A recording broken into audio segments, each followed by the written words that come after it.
Right, so all the text we're going to read here is a text that spoken by the Lord Jesus Christ, and we went in depth with this text on Thursday, so I'm not going to go in depth with the background. I'm just going to read it. Luke chapter 24, verse 27, and beginning at Moses and all the prophets, he, Jesus, expanded unto them, those are the two disciples on the way to Emmaus, in all the scripture, the things concerning himself. So the Bible says that the Lord Jesus Christ was speaking to these two individuals, and the Bible says that the Lord Jesus expanded to them in all scriptures, things concerning himself. Remember, in those days, the only scripture they had were the Old Testament. And then a couple of verses later, verse 44, and he, Jesus, said unto them, these are the 11 disciples that were left, and these two that went back to them, and maybe anybody else that is there. Verse 44, and he, Jesus, said unto them, these are the words which I spake unto you while I was yet with you, that all things must be fulfilled which were written where? In the law of Moses, in the prophets, and in the Psalms concerning me. By the way, those are the three official divisions of the Old Testament. The law, the prophet, and the psalm. The law, the prophet, and the writing. And the Bible says that the Lord Jesus opened up the Old Testament, and he didn't just read one verse or two verses. He didn't just read one chapter or two chapters. He went through the three sections of the Old Testament. And the Bible says he was teaching them things concerning himself. Verse 44, then open he their understanding that they might understand the scripture. Listen to me, Jesus is the key to understanding the scripture. He connects the Bible. He is the king of the kingdom. It is the theme of the kingdom. Like I said a moment ago, what God was doing in the first chapter of the Bible is that he was inaugurating his kingdom. But something went wrong. And what he's doing in the end time is that he is reestablishing his kingdom. The Bible says that the kingdom of man has become the kingdom of what? Of God. What do we pray? Our Father who art in heaven, hallowed be your name, your word, your kingdom come. What was the message of Jesus? What was the message of John the Baptist when he came? The kingdom of God. What was the message of Jesus? The kingdom of God. When Jesus healed the sick, what did he say? The finger of God, the kingdom of God is among you. What was the teaching of Jesus? Parable of the kingdom. You understand what I'm saying? When he died as the king of the kingdom. Do you know the message of the church? They were preaching Jesus, and they were preaching things concerning the kingdom of God. Seek you first the kingdom of God and his righteousness, and all these other things will be added unto you. Jesus opened the Old Testament, and he told them about himself. I'm sorry, if you preach the Bible and you don't preach Jesus, you've not preached. Now, not necessarily that you will say Jesus, Jesus, Jesus. No, it is about him. It is focused around him. It's not about me. It's not about our church. It's not about my comfort. Yes, because it's a good king and a righteous king, he will give us comfort. But listen to me, sometimes we suffer for the king. Sometimes we die for the king. It's about the king. Hallelujah. John chapter 5, verses 39 and 40. Jesus is still speaking here, but under different background. He was talking to this cantankerous, very rude, confrontative group against him. He says, search the scriptures. Remember, he's talking about the whole Old Testament. He says, search the scripture, for in them you think you have eternal life. They are they, which word? Testify of me. And I'm going to say a little thing about that word testify. And by the way, I will stop wherever I stopped this morning. In the second service, I will take it off. So if you don't get the raw deal today, this morning, get it in the afternoon. Hallelujah. I like that voice. Hallelujah. Okay. He said, they are they which testify of me, and you will not come to me that you might have life. We went greatly into that on Thursday. Now, the question is, this is the question. Okay. Where was Jesus in the law? Where was Jesus in the prophet? Where was Jesus in the writing? How could Jesus have legitimately preached about himself in the Bible? Now, you may be wondering, how does this have to do with the end time? I have no clue, but we'll see. How could Jesus have legitimately opened the Old Testament and said the Old Testament is about me? Now, one of the things we learned on Thursday, and I mentioned it earlier on, and this is the reason why people get confused about the end time. You will not understand the end time if you don't understand the beginning. Because it's a connection. Something happened in the beginning. God did something in the beginning. The devil did something in the beginning. Men did something in the beginning that necessitated this ending. If you buy a book, is somebody listening to me? When you buy a book, and the Bible is a book, the Bible is a unit book. The end is connected to the beginning. When you buy a book, a storybook, at the beginning of the story, what the author will do is to introduce you to a character. Are you following what I'm saying? They will introduce you to a character, they will build the character, and then they will introduce conflict. A boy meets a man, and they hate each other. All right? That's always the case. Darcy and Lucy. So Lucy thinks Darcy is just bad. Okay, so they will introduce a conflict, and then they will use the rest of the book to try and work out the conflict. So somewhere down the line, Lucy is going to realize that Darcy is not really as bad as that. But what then happens at the end is that they begin to do what? Connect the dots. They will begin to resolve the conflict. And that is what you are seeing in the end time. It's a resolution of the conflict that started where? In the beginning. Why did the Lord Jesus come to die on the cross? It's because it's part of the resolution. And that is why we are doing what we are doing. So when the Lord Jesus said that the Old Testament testifies about him, what he's saying is that what was written in the Old Testament is about his first and his what? His second coming. That what we read in the Old Testament testify. Now that word testify is to affirm that to affirm what one has seen or heard or experienced. To testify means that you are a witness. You have seen something. You have heard something. You have experienced something. And then you are testifying about it.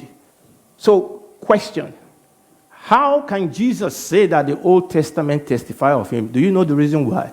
It's because Jesus is in the Old Testament. Jesus is all over the Old Testament. That is why the Old Testament can testify of him. Because the Lord Jesus is in the Old Testament, but he's not there as Jesus Christ of Nazareth. He's there in patterns, he's there in types, and he's there what? In shadows. That is why the title of our message this morning is Last Days, Patterns, Types, and Shadows. Last days, patterns, types, and shadow. Now, if we know how the Old Testament testifies about his first coming, then we will understand how the Old Testament and the New Testament will testify about his second coming. By the grace of God, if the Lord permit me, I'm going to bring a message to talk about the end time in the light of the first coming. We're going to talk about his second coming in the light of what? His first coming.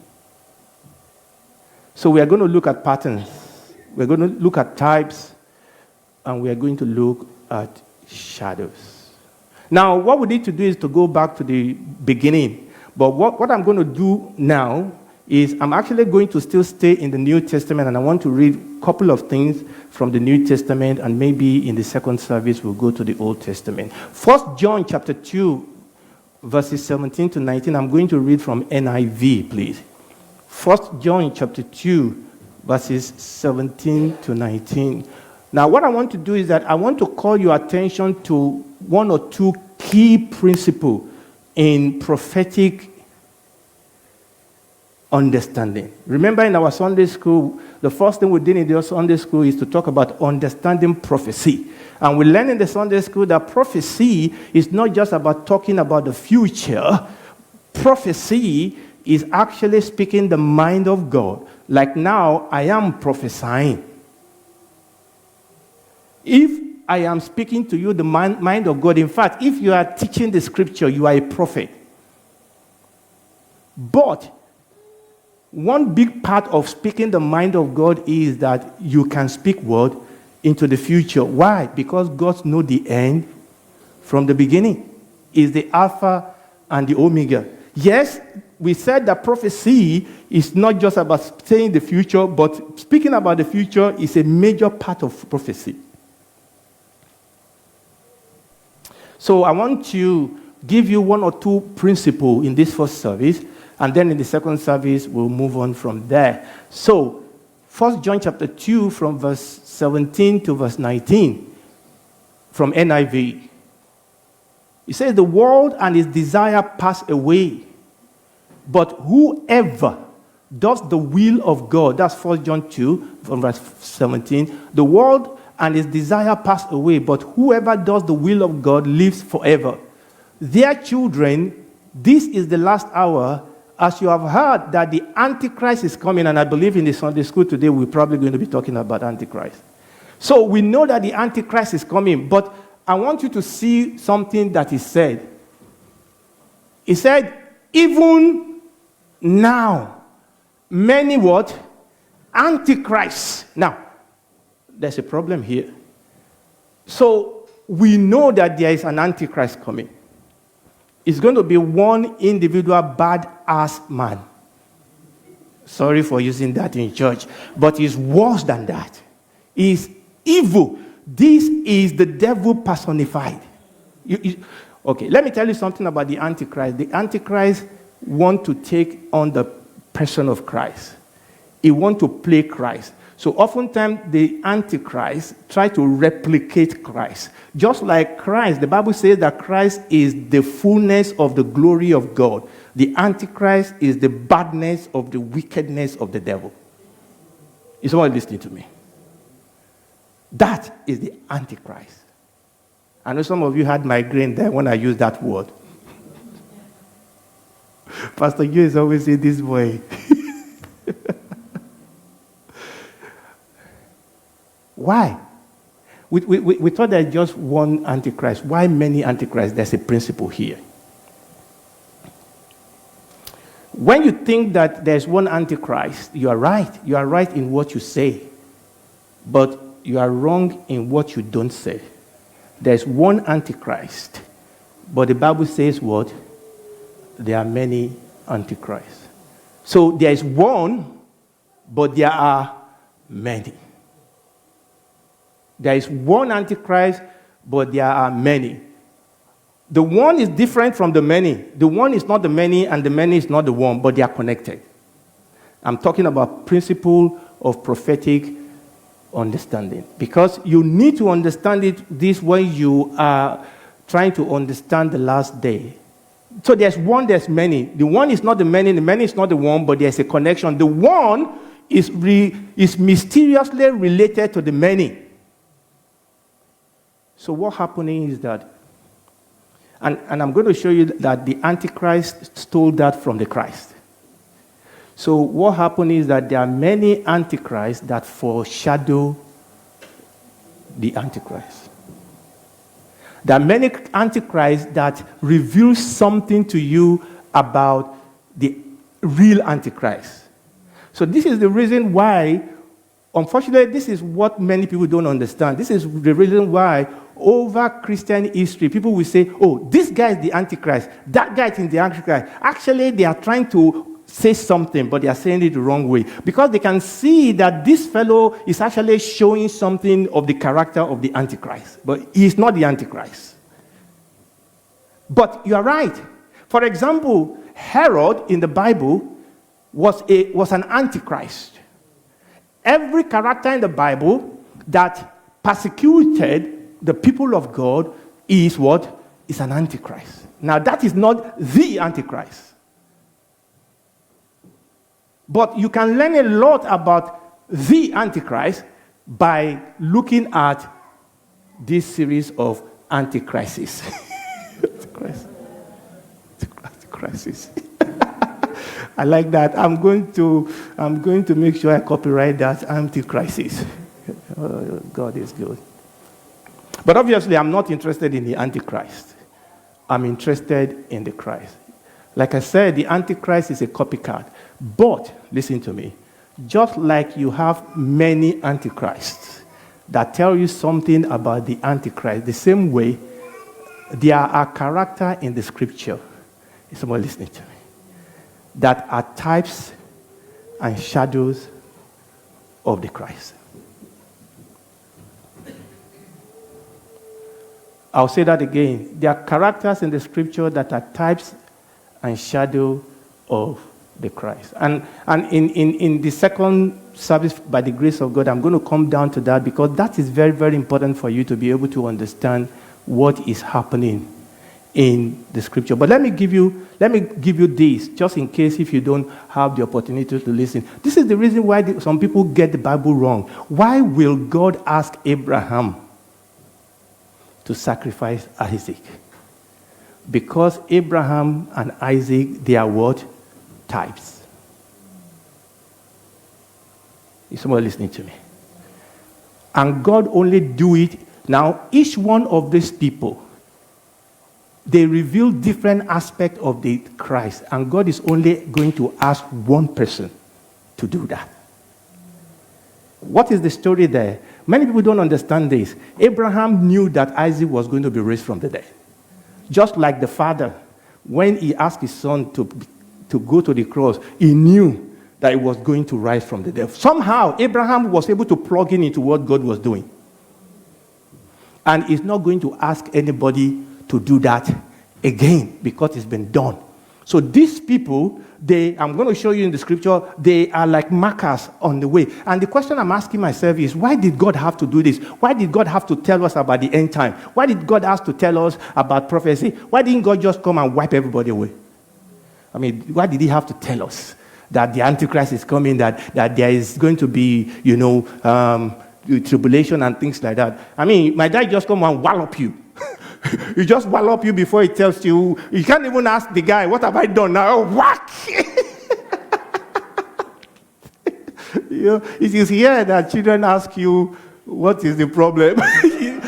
In those days, when they slap you, you say thank you, or else you get another one.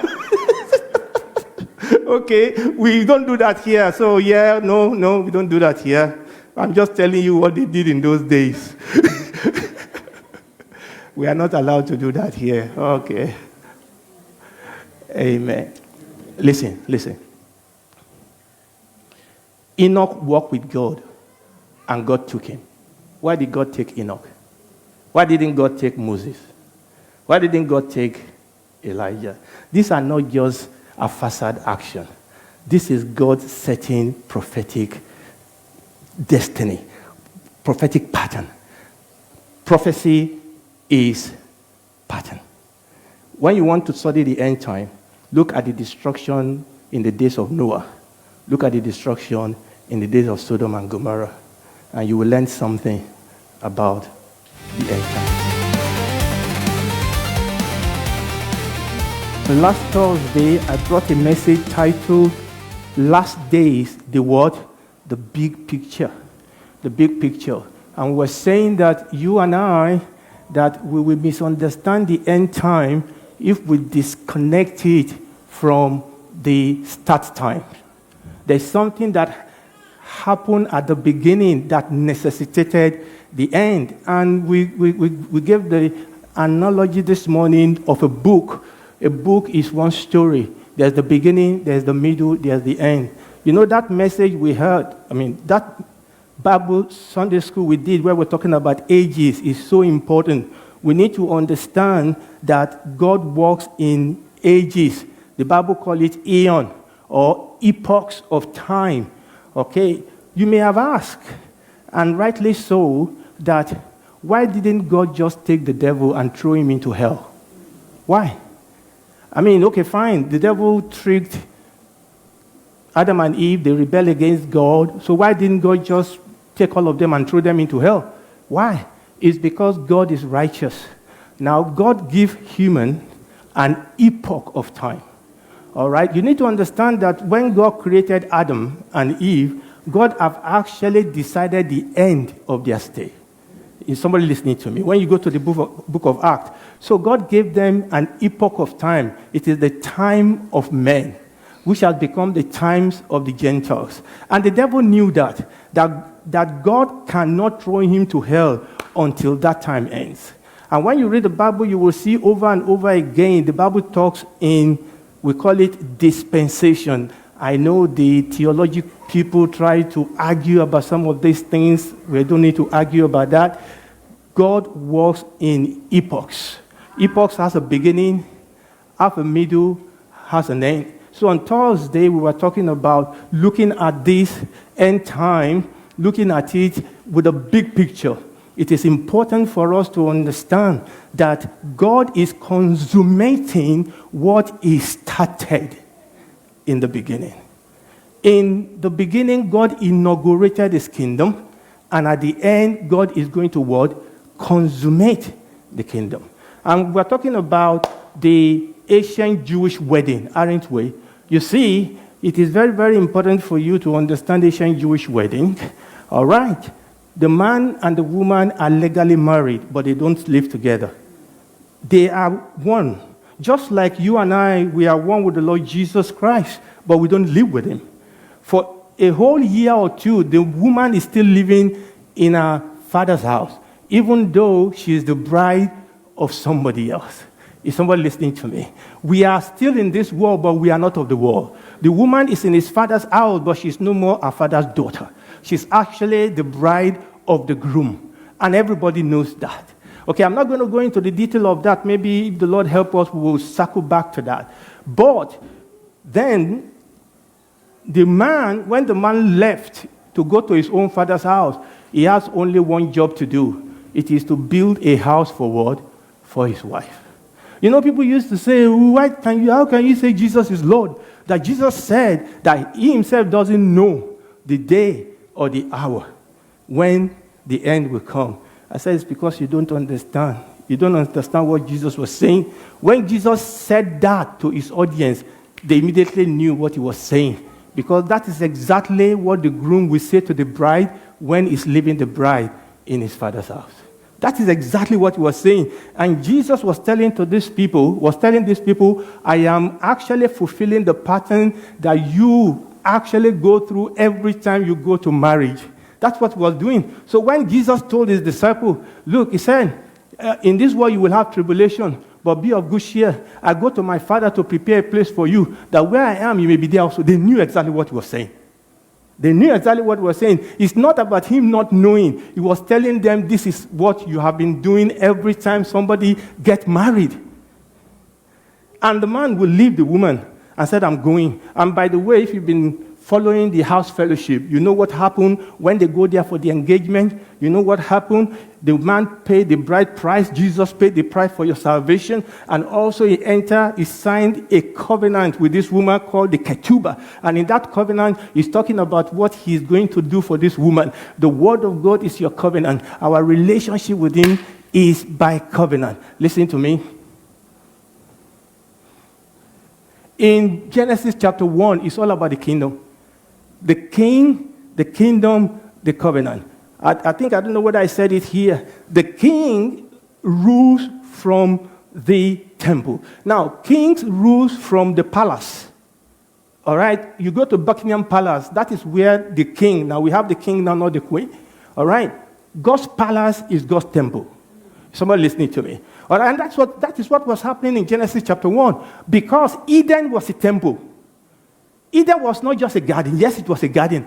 But Eden was a temple. And it was a temple that the presence of God was. And that is why when they sinned, the glory departed. Because the glory of God is where? In the temple. Okay, so the king rules from the temple, but the king relates to the citizen by what? By covenant. The king relates to his citizen by covenant. Now, when you study covenant, you're wondering, where are we going with this? I have no clue. Absolutely, just keep praying so that I don't fall off. Okay.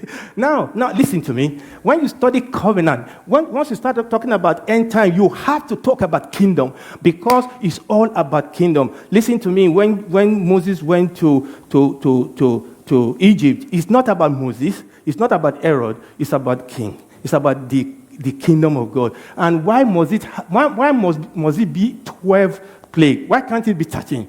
You think God needs 12 plagues to wipe Egypt out?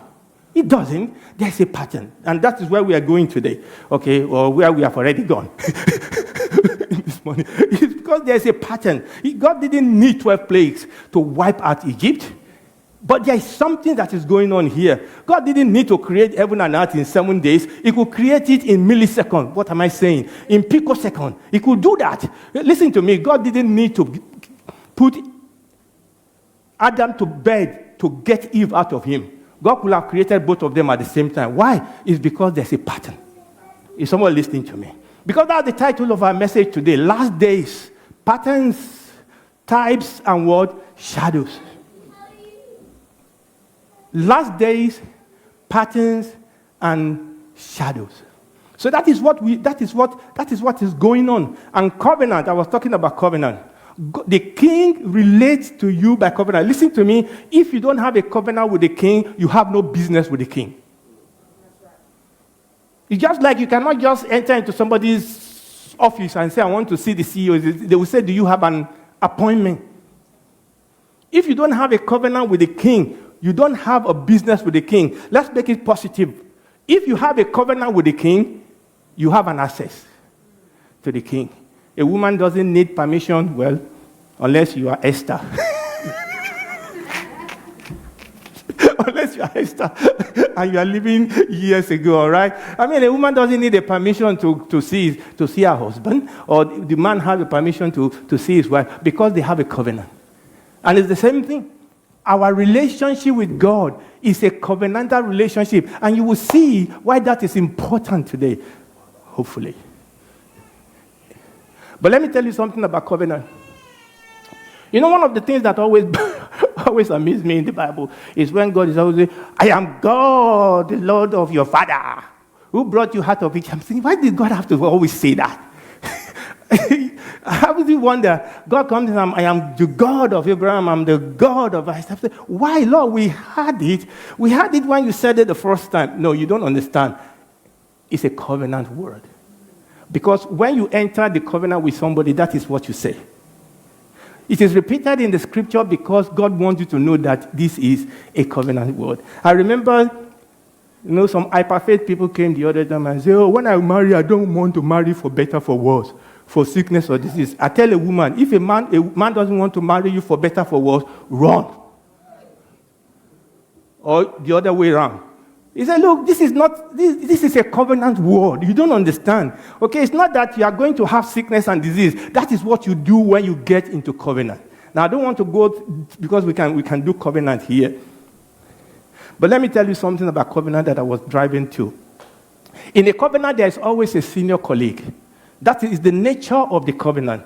And that's why I don't understand why some people want to fight the headship of a man in his own house. Every man is not the head of every woman, but a man is the head of his wife. And that is not, you see, when you understand what being an head means you are a servant. It means that you are there to serve. I mean, the king died for the citizen of what? Of his kingdom.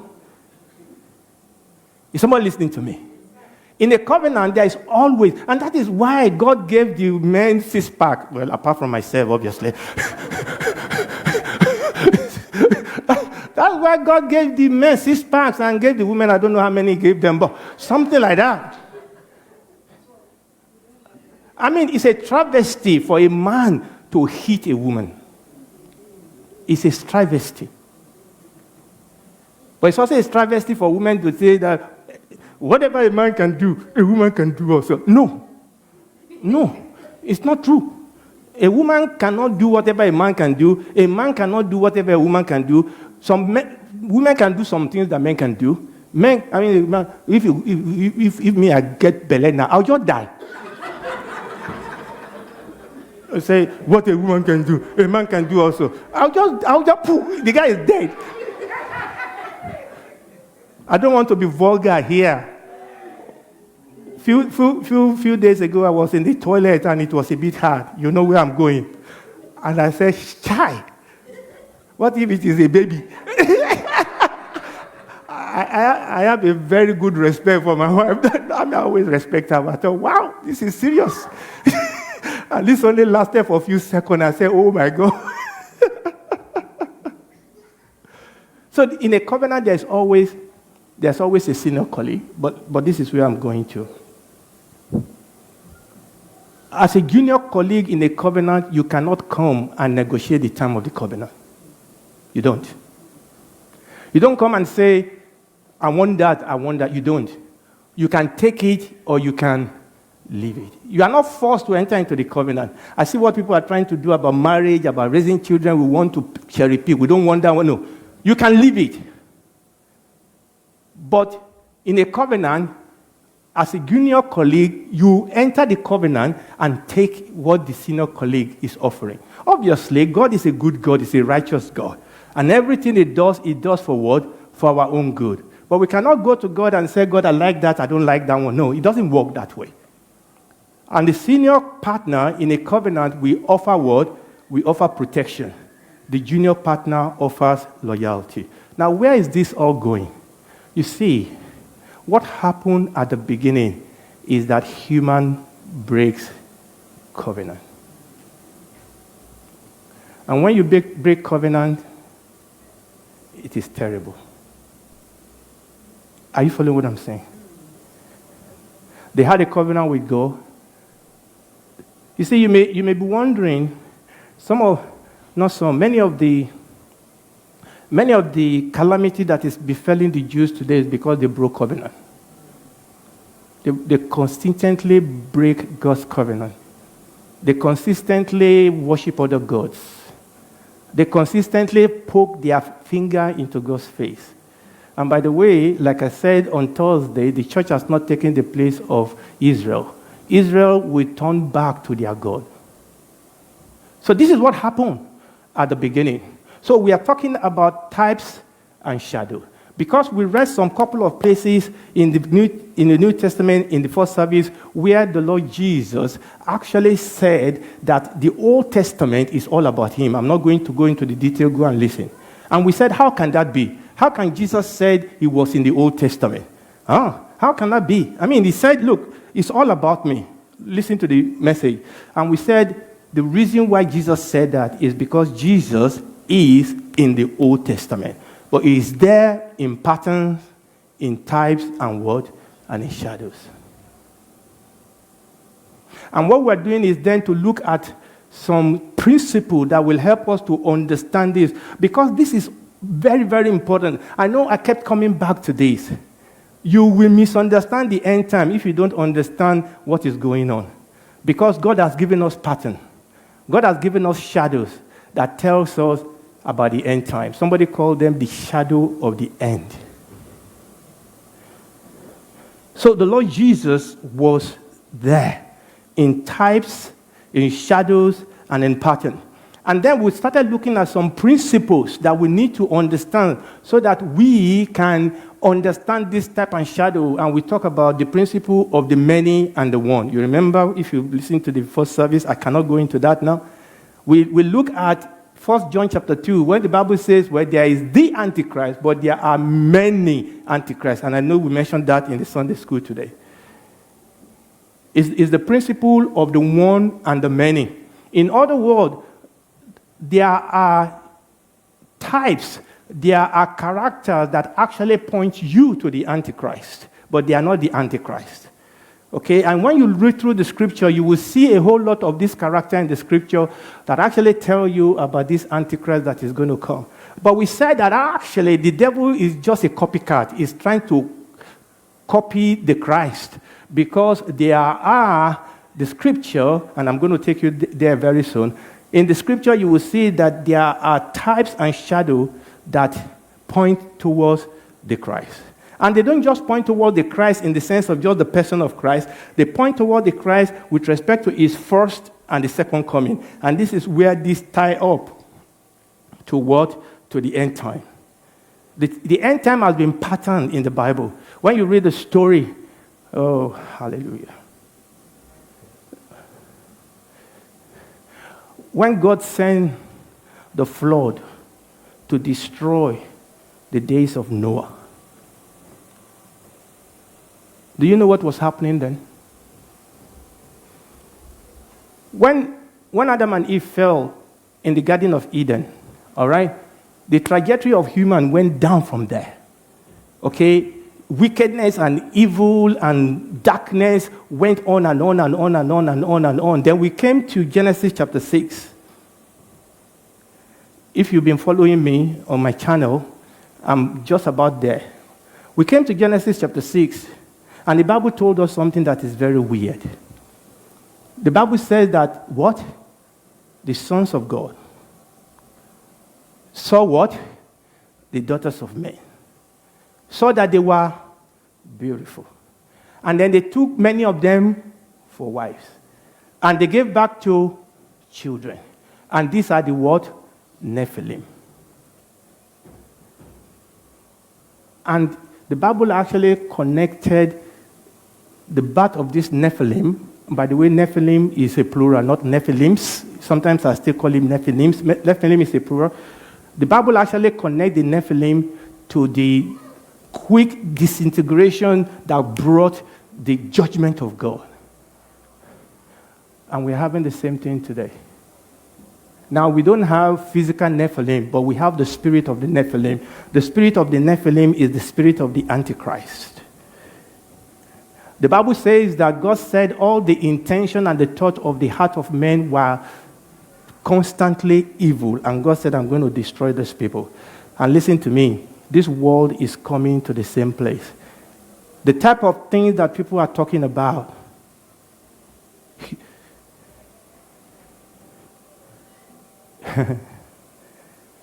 the way we are trying to use technology to poke our finger into the face of God. There are people say, why did God tell the children of Israel to wipe up a whole city, kill everybody? It's because they got to a point of no return. Is somebody listening to me? A nation, a city, a country will come to a point of no return, and God said, I'm going to destroy them.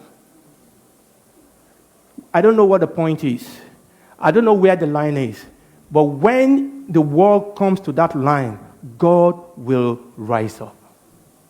And quite a number of the things that Senior Pastor was talking to us about when he was talking about the 12 events, the way we are using technology nowadays.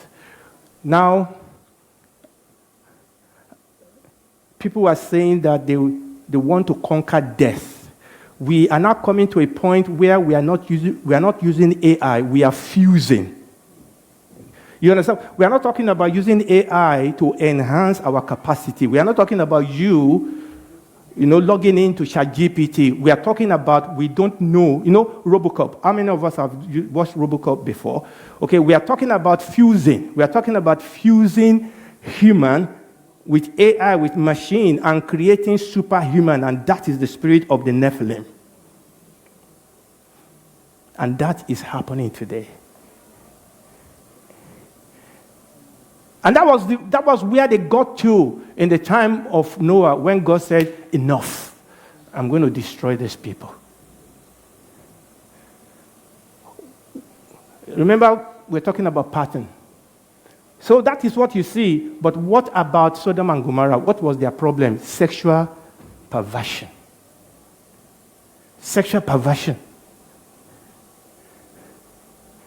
What did we see? The angel came there I mean, the Bible says the whole city, all the men, both young and old, they wanted to sleep with two people.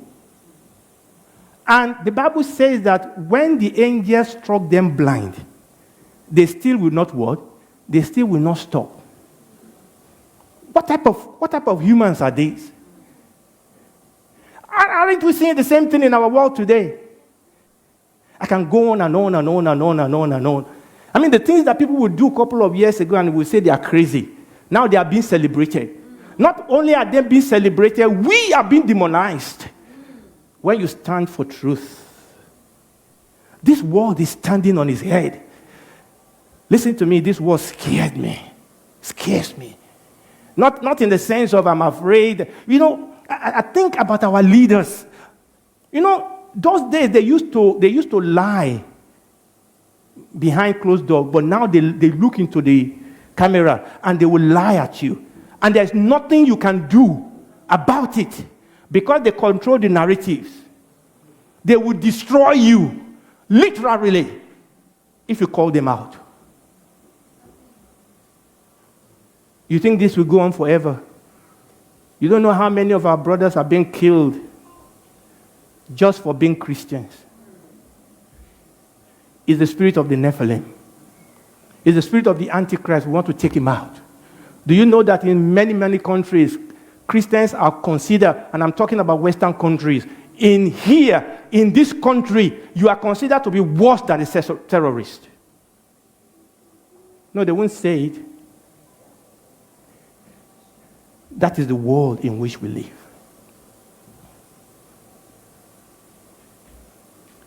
We're talking about patterns.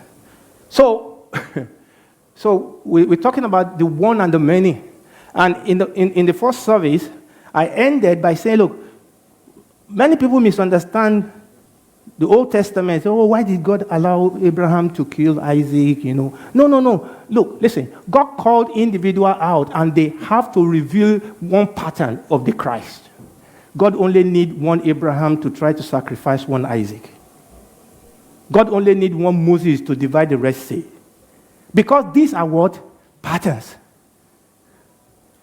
God only need one Job. You don't understand what was going on. There was a battle behind Job. This is not about Job. There was a battle. There was a war that Job was caught in between. It was a cosmic battle. There was a question that demanded an answer. And God picked a man and said, you go and deal with him and let's see whether you can do it.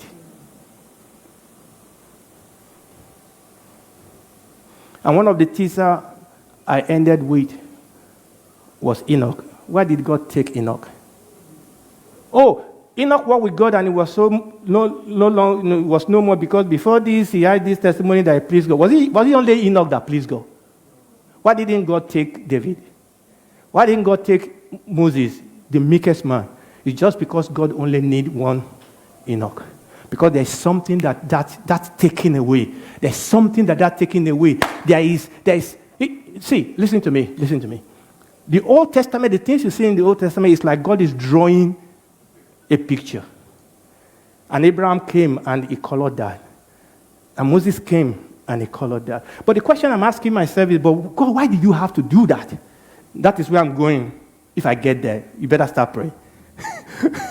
I said, God, but why did you have to do that? Just do it, you are God. I said, okay. You are the husband in your house, do you just do it? I said, God, why do you? But this is what is going on. God needed these people because they were types. They were shadows. You just need one of them. Let me give you an example. Okay, so Enoch walked with God and it was no more and God took him. Then God came to Elijah and God took Elijah also. But he didn't take Elijah like he took Enoch. Listen to me. What I'm saying is that God didn't have a brainwave and just say, you, I'm going to take you. You are going by chariot of fire. No. That's not the way it works. God is painting a picture. Do you remember when the chariot took Elijah, Elisha saw him? Do you remember that? I've always made this joke, and it is true, though. You know, in those pictures when the people are raptured and we see them going up, it's fake. When people are raptured, you don't see them. They are gone. But Elisha saw Elijah when he was being taken up. That is because the 12 are going to see Jesus when he's being taken up. But nobody saw Enoch when he's being taken up. It's because nobody is going to see the church when he's being taken up. Why? What was the qualification for Enoch to be raptured? Because what? He pleased God. And that is your only qualification and mine. Is someone listening to me? That's your only qualification and mine. But what I'm saying is that these are patterns. So when people then started, saying, "Oh, God, our God is loving God," you don't understand. You are just picking and choosing what you want. Because the same New Testament that says your God is a loving God says that He is a God of wrath. That same Bible tells us that your God is a consuming fire. In the New Testament. Just go and read the book of Revelation. Listen to me. In the book of Revelation, God is pouring out His wrath on people. You know what the holy people are doing in heaven?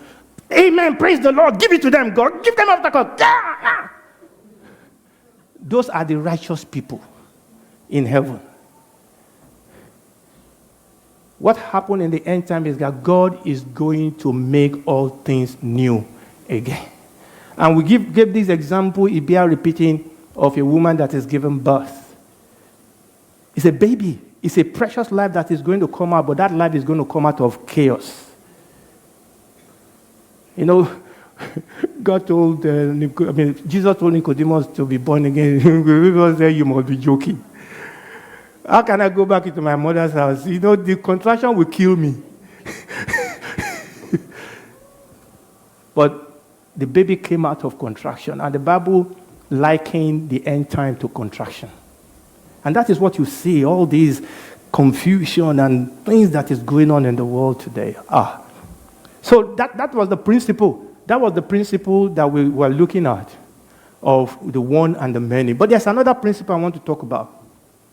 One of the things that you will see when you read the New Testament is that the New Testament writer just seems to go into the Old Testament and they just seem to apply a lot of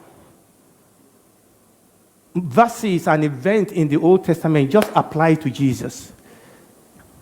And the question is, why? Why should they have to do that? For example, let's read Matthew chapter 1, verse 23. Matthew chapter 1, verse 23.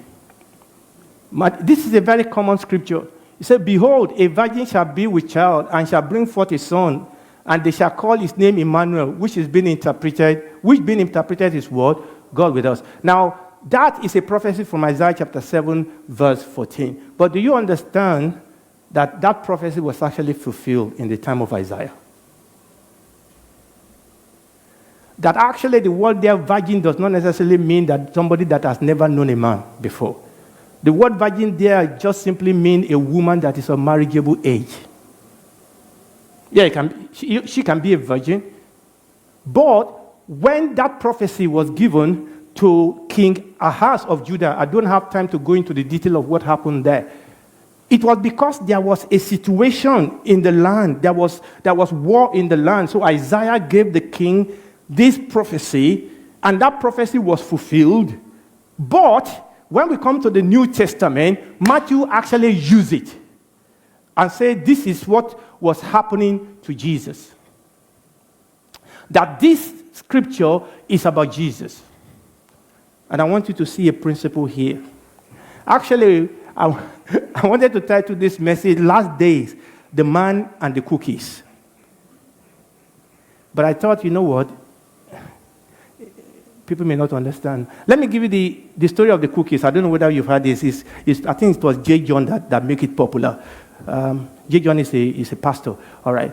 Now, he said there was a man that was sitting on a table in a public place eating his cookies. Is that okay? And then another man came and sat beside him and started eating his cookies. Do you understand what I'm saying? So this man will just reach out and dip his hand into his cookie bag and take one and eat. And he will look at the man and say, "What's your problem?" He will move the cookie bag away and he will take one of it and eat. This man will lean over and what?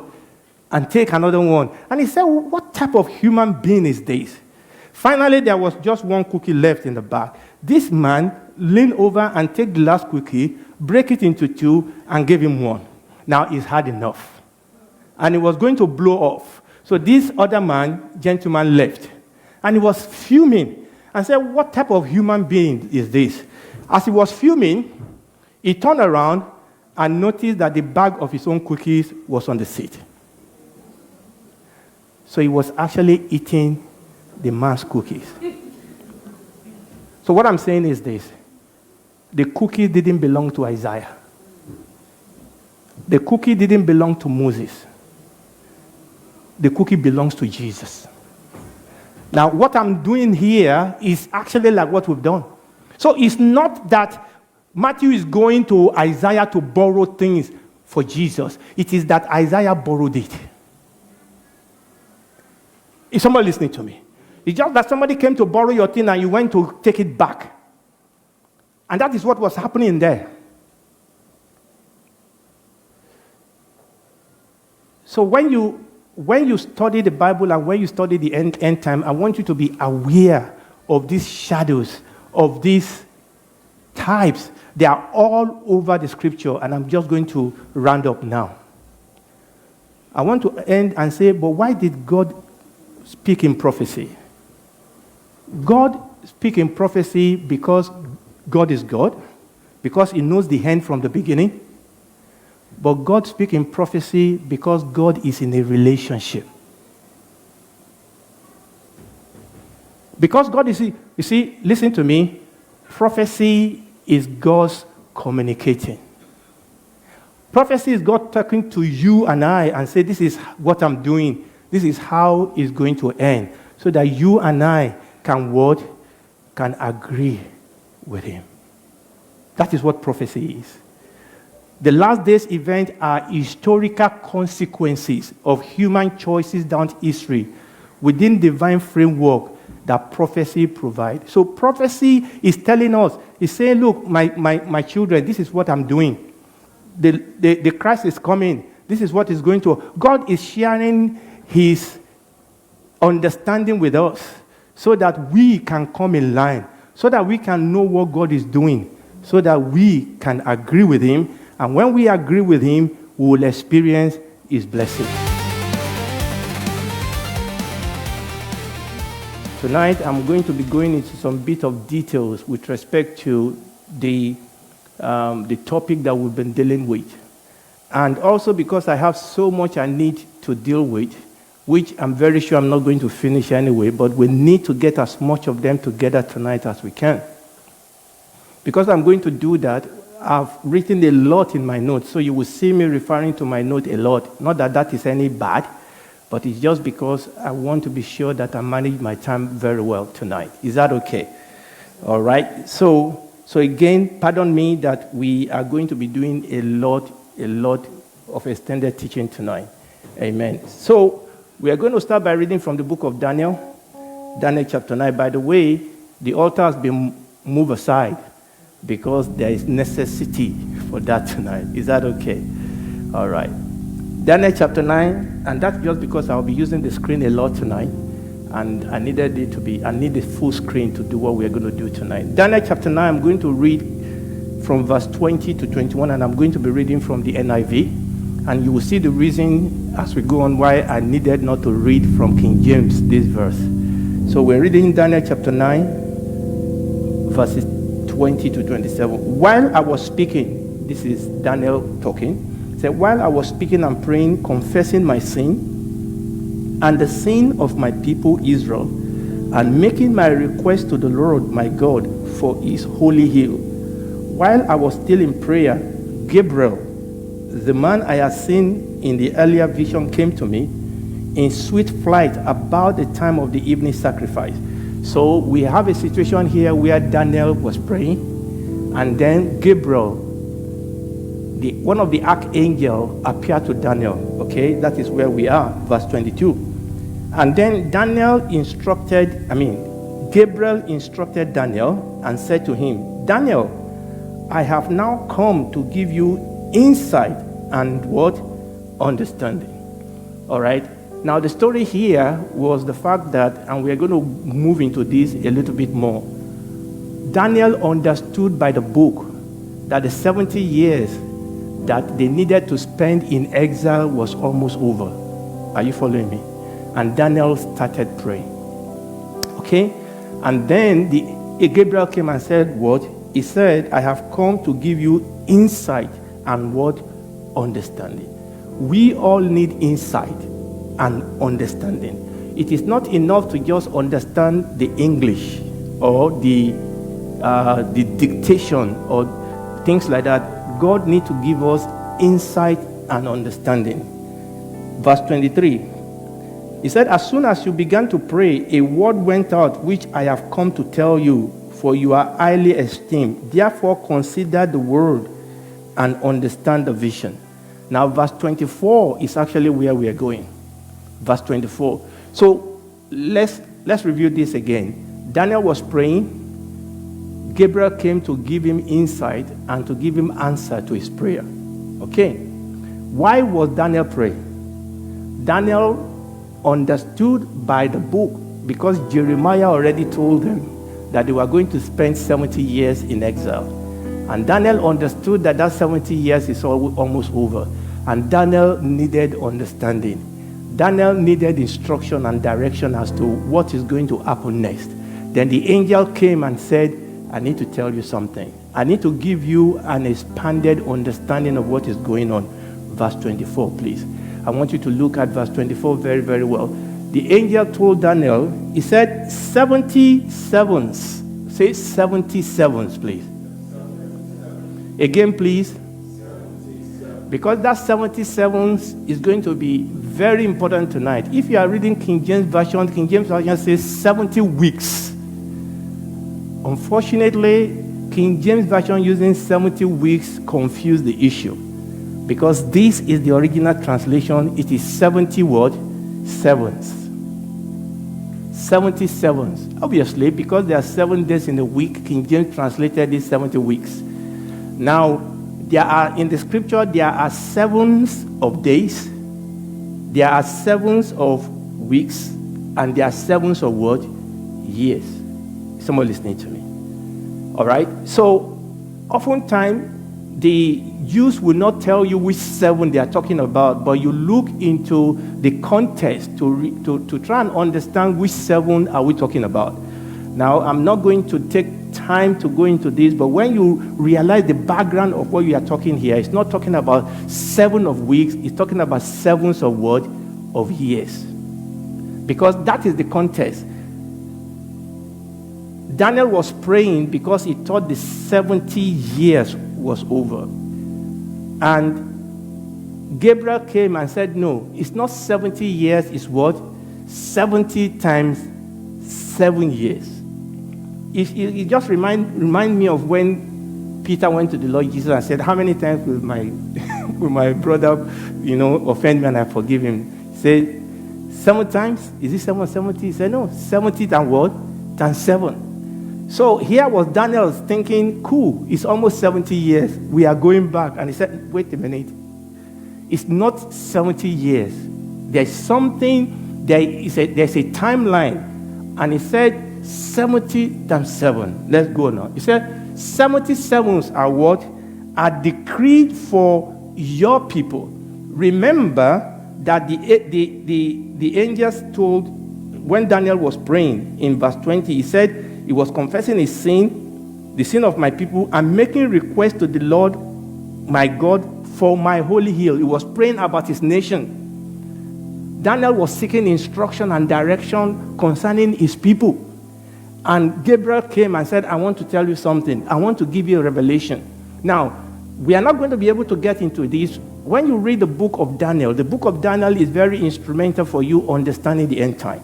There are quite a number of visions that were given in the book of Daniel, dreams and visions that feed into the end time. Now, we're not going to have time to go into them. Obviously, the popular thing is that we remember the dreams of what? Nebuchadnezzar. You remember the dream of Nebuchadnezzar, the giant image, okay, that have different parts. Now, they are speaking into the end time. Remember the last one, the toes and the feet. The Bible says that maybe God will still lead us to get into it, but definitely not tonight. Okay, and he said in the days of the toes, he said there is a hill or a mountain that was cut without hand that hit the structure at the feet and destroyed. That image was talking about the government and the glory of men. And then, after the dream of Nebuchadnezzar, Daniel himself actually had two other dreams, okay, that build upon the dream of Nebuchadnezzar. We are not going to go into them tonight. But then, Gabriel gave Daniel this interpretation that is very, very important for us tonight. So it says, 77 are what? Are decreed for your people and your holy city to finish. Now, so Gabriel said, actually the timeline is not 70 years. The timeline is 490 years. Is somebody listening to me? Said the timeline is 490 years, and that God is going to accomplish some definite things within these 490 years. And he's going to list them for us. He said, 77 are decreed for your people and your holy city to finish transgression, to put an end to sin, to atone for wickedness, to bring in everlasting righteousness, to seal up vision and prophecy, and to anoint the most holy place. Verse 25. Know and understand this. From the time the word goes out to restore and rebuild Jerusalem, until the anointed one, the ruler, comes, there will be 7 sevens and 62 sevens. Now, I'm going to put it in a picture form so that you will understand what we are saying. So, the angel said there's going to be 70 years. 70 years, or 7 years in 70 places. Okay? 7 than 70 years. Then he divided these 70 years into 3 groups. He said there will be the first 7 and 7. Then he said there will be what? 62 times 7. How many is that? That is 69 times 7. And he said there will be the last one. Is someone listening to me? If you are getting it confused, don't worry. We're going to go over it again. And here, he gave us exactly what is going to happen. And the one thing he's telling us here is, remember, is 70 times 7. He said at the end, then he broke it into 7, 62, and making 69. And he said at the end of the 69, the anointed one will be put to death. Is someone listening to me? Here the angels was given Daniel what is going to happen from his time to the time the Lord Jesus Christ comes and our own time. He said at the 69th week, the Messiah is going to come, and the Messiah is going to be what? Is going to be crucified. And he said, the anointed one will be put to death and will have nothing. Then he said, the people of the ruler who will come will destroy the city and the sanctuary, which happened in AD 70, by the way. Are you following me? He said, the end will come like a flood. War will continue until the end, and desolation has been decreed. Then he said, he will confirm a covenant with many for 1 7. The last 7. And you will see that as you read this, Daniel is telling us that there will be a break. And during that break, the Messiah will come, the Messiah will die, and that is the age that we call the age of the church. And he said after this break, the last 1 week will kick off. And he talks about this individual that he called what? He said the people of the ruler will come, who will destroy the city. He said it will confirm a covenant with many for 1 7. In the middle of the 7, he will put an end to sacrifice and offering. And at the temple, he will set up an abomination that causes desolation until the end that his decree is poured out unto him. The Lord bless the reading of his word to our heart in Jesus' name. Can I have the first slide, please? Now, I'm going to go into what we've just read, but let's ask ourselves, how did we get here? Yes, give me the next one. Now, the senior pastor has actually laid a very good foundation. Can we make it a little bit smaller so that we can see everything, please? Now, the senior pastor have laid a very good foundation for us with respect to end time event. Remember, he spoke to us about the signs that shows us that we are nearing the end. And he used Matthew chapter 24, and he spoke about 12 events that you can look at and say that we are moving towards what? The end time. Then he told us about event that is going to happen in the future. Actually, that was the third one that he did. Okay, so he told us the event that is leading to showing us that we're nearing the end. Then he spoke to us about events of the future. And then he told us, what can we do about this? Okay? And then Pastor Miwa came, and Pastor Miwa asked us a question, that are we ready for what? For his coming. Are we ready for his coming? So far, what we have done so far is to look at the what and the how of the end time. The what and the how of the end time. And that is what Senior Pastor and Pastor Miwa have done. Then, obviously, we then have various teaching from the Sunday school where we're talking about a lot of things that we need to understand as we think about the end time. We talk about understanding prophecy, we talk about understanding ages, we talk about understanding end time, and last Sunday we were talking about understanding the signs of the end. And next Sunday, by the grace of God, we're going to be talking about understanding rapture. And in our house fellowship, we'll be looking at the ancient Jewish wedding that gives us a pattern of our Christian life on this earth leading into the end time.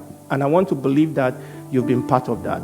Now, because I had all this going on as a background, then I came in on Thursday and I decided to look at the why. Why? Why must there be an end? Why must there be a tribulation? Why must there be an antichrist? Why must God pour out his wrath upon people? So that is what I was doing. And that is and there's a reason, why I had to do that. And last Thursday we were looking at the big picture. Because oftentimes when people talk about the end time, we tend to rupture it from the beginning. You have to look at the whole picture so that you understand what is happening. So I've been dealing with the why. And on Sunday, we were looking at last days, we were looking at patterns, we were looking at shadows or patterns, types, and shadows. Because you need to understand this. Okay, for you to be able to understand what is going on in the end time, you need to understand patterns, you need to understand shadows, and you need to understand types. Let me have the next slide, please. Amen. Okay, so, having laid this foundation, today I want to focus on the last days. That's what I want. Now, I've looked at the big picture. Now, I want to focus on the last days. And I'm going to be going over some of the paths that we have treaded, but I'm going to be focusing on some important part. And like we saw in the first slide today, I want to talk about last days, battles, and judgments. That's what I want to talk about today. Last days, what? Battles and judgment. Now, I have to say that I'm almost sure that we're probably not going to talk about the battles and the judgment, but we're going to get as close to it as possible. Is that okay? So I want to focus on the last days, its event, its character.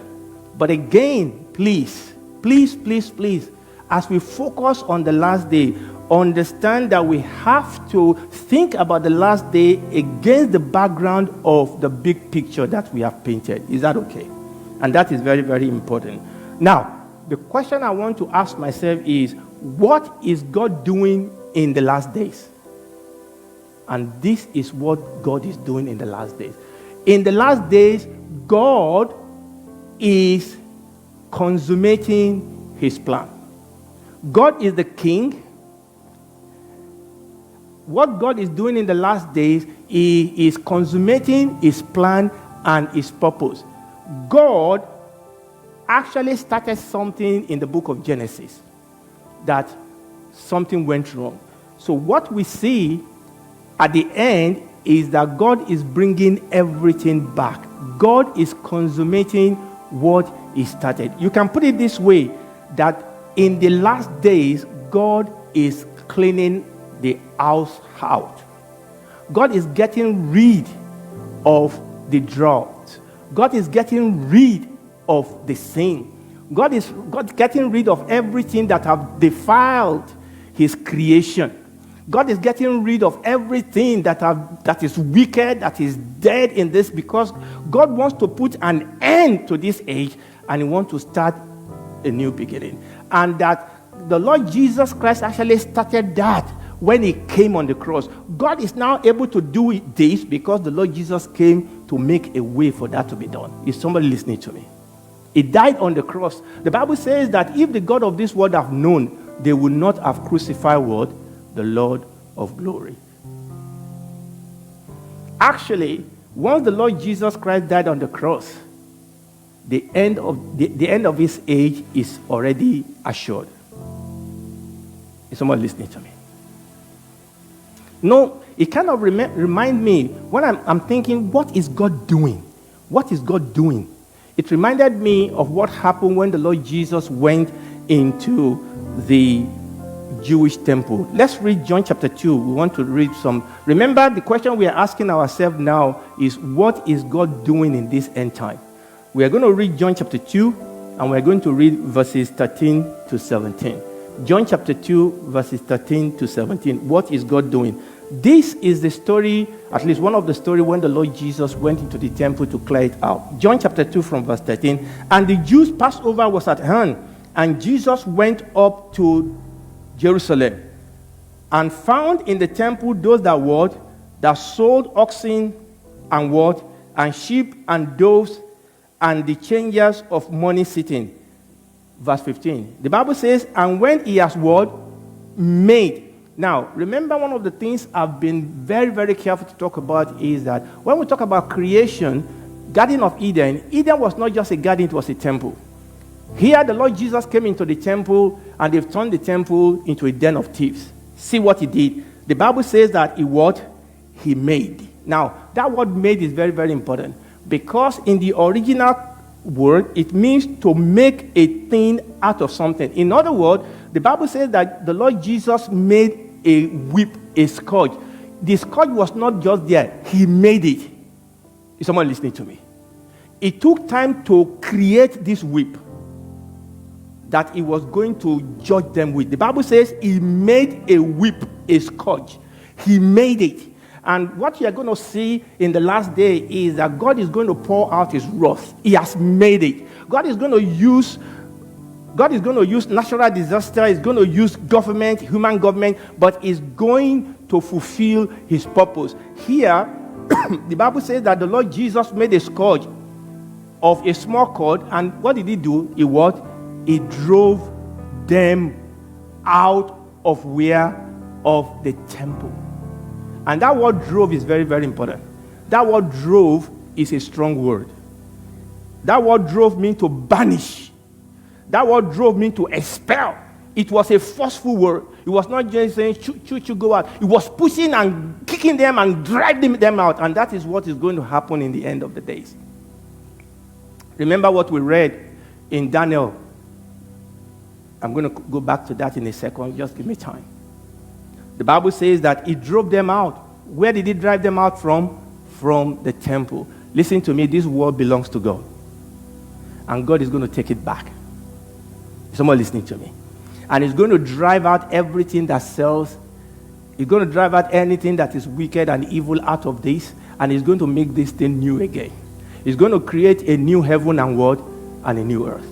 And that is exactly what the Lord Jesus Christ is doing here. The Bible says that he drove them all out of the temple, and the sheep and the oxen, and he said he poured out. This was huge. I mean, this is our Jesus, little Jesus, mild and no. When it is time for God to clean the house, it's going to come in judgment. And the Bible says that he poured out the changers' money and overthrew their tables, and he said unto them that sold dove, take this thing here, make not what? My Father's house an house of merchandise. This is God's house. This is God's world. And God is going to take it back. And he's going to take it back by force. He's going to take it back violently. On Sunday, I did mention, I think it was on Sunday, that the reason why God has allowed this to go on is because he has to wait for the time that man have tenancy to run out.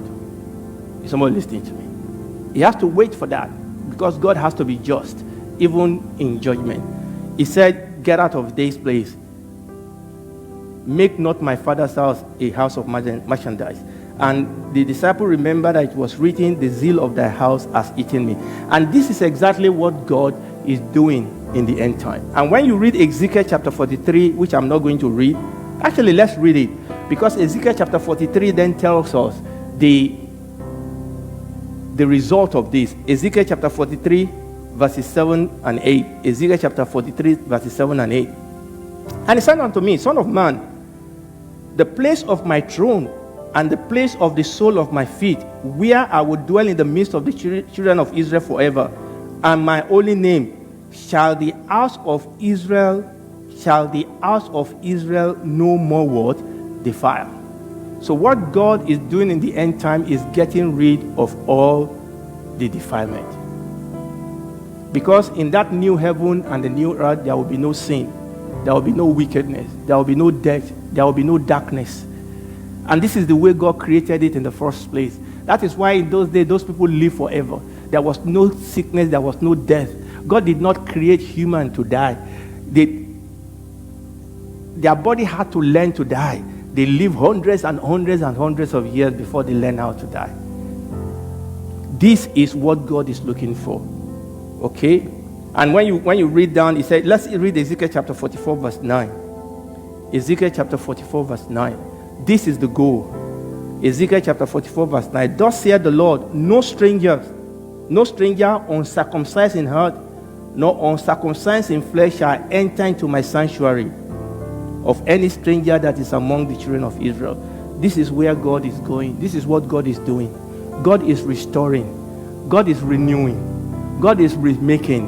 You know, he said, he makes all things what? All things new. Praise the Lord.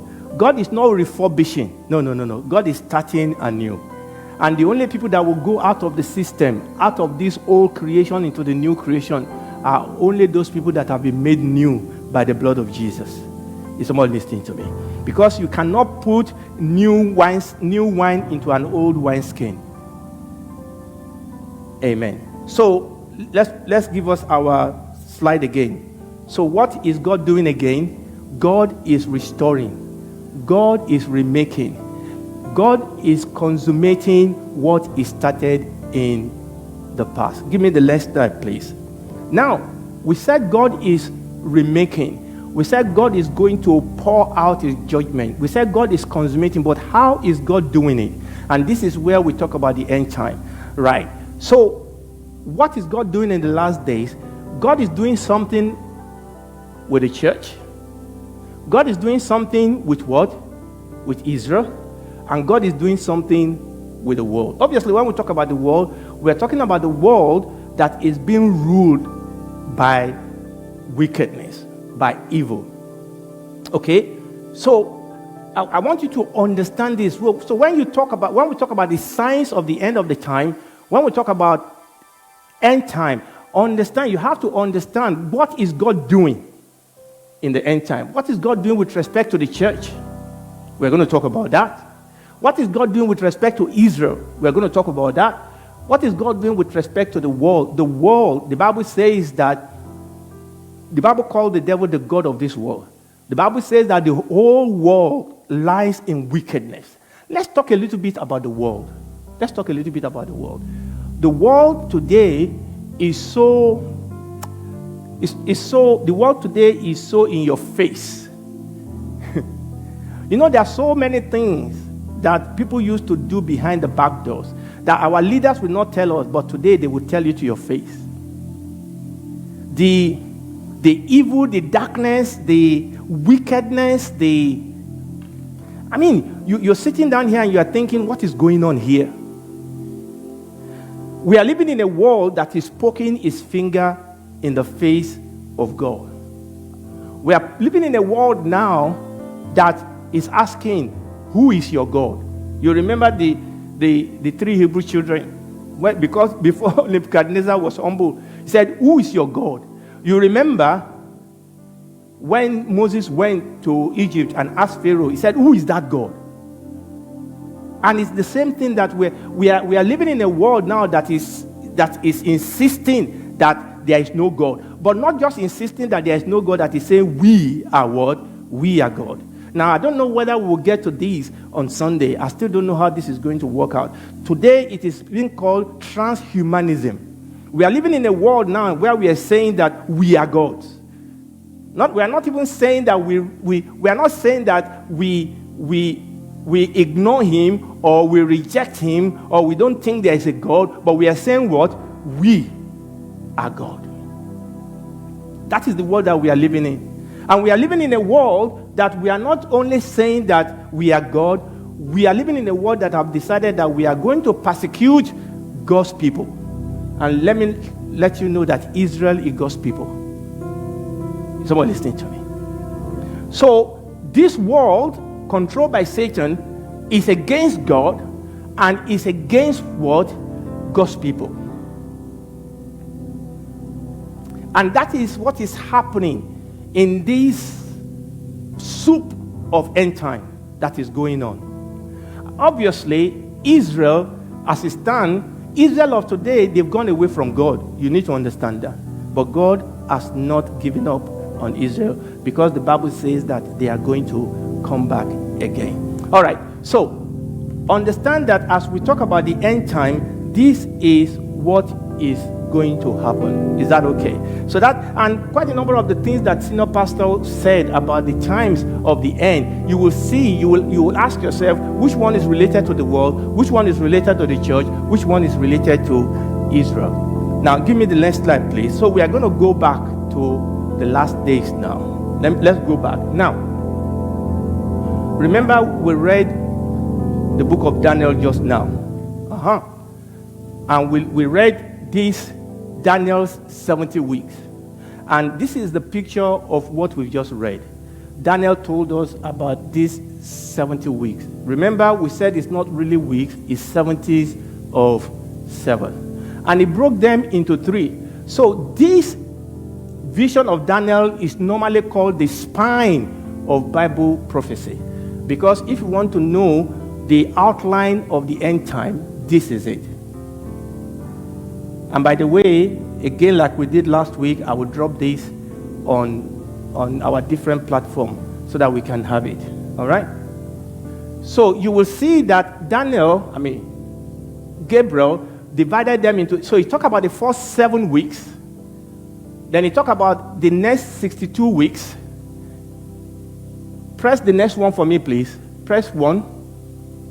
Okay. Then he said there is a gap between the end of this and the last 1 week. And he said in this gap, the Messiah will come. In this gap, the Messiah will be resurrected. In this gap, the temple of the Jews will be destroyed. Then he said this last 1 week, remember, is 1 week of years, which should be what? 7 years. Is that okay? And he said in this last 1 week, what will trigger this last 1 week is that a person will come that we now know to be the Antichrist. And he said he will make a covenant with the children of Israel. A 7-year covenant. I'm just restating what he said. That is what we just read. He said that individual will come. We now know that he is the Antichrist, or you can call him the man of sin. There are quite a number of names that the Bible call him. One of my teachers call him the big mouth, because he has big mouth. The Bible says he speaks great things. And he said that this 1 week will be triggered when this Antichrist enter into a 7-year treaty with Israel of peace. But he said, where we read, he said in the middle of that 7 weeks, he will break it. And he called it the abomination that causes what? Desolation. Again, I don't have the time to go through all this today. But he's saying that this political giant, as it were, will achieve something that nobody else has achieved for years, that it will bring peace to the Middle East. And it will enter into a peace treaty with Israel. Now, one of the things you will see about the end time is that, years ago, people used to think that how will the prophecy of the Bible come to pass? Because understand that the Jews were out of their nation for almost between 1,500 and 2,000 years. For years and years, there was no Jewish nation. And when you read the end of the time, when you read the end prophecy, you know that Israel have to become a nation again. And they did. And then they have to build their temple. They don't have the temple now. They have to build the temple again. Why? Because it is that temple that the Antichrist is going to defile. And let me tell you something. The Orthodox Jews, they are ready to go. I think I mentioned this. There is a group called the Temple Institute in Israel. They have all the materials to build a new temple. In fact, they said they have enough material to build like the tent of Moses. That if they have a go-ahead today, they can erect the tent of Moses within weeks. And they can build their temple within a year or two. Because they have all the facilities. Not only that, they have even trained the priests that will do sacrifice in the temple. Is someone listening to me? The Bible says that they will build their temple again. Now the question is, this is where it affects us. How is that going to happen? That is the convergence. That is what you are seeing all over the news. Okay. Now, I think I'm just going to jump some of these things so that we can have enough time. All right. Okay. Now, last week I shared a slide with you, so I'm just jumping something because of time. Give me the next slide, please. Because I'm going to talk you through this slide tonight. This is where I'm going to spend a lot of time. So last week I gave you this slide. So what I've done today is I've now put a couple of other things into this slide. So this is the one I gave you last week. Give me the next one, please. Okay. Right. So this is the updated slide. Where are we?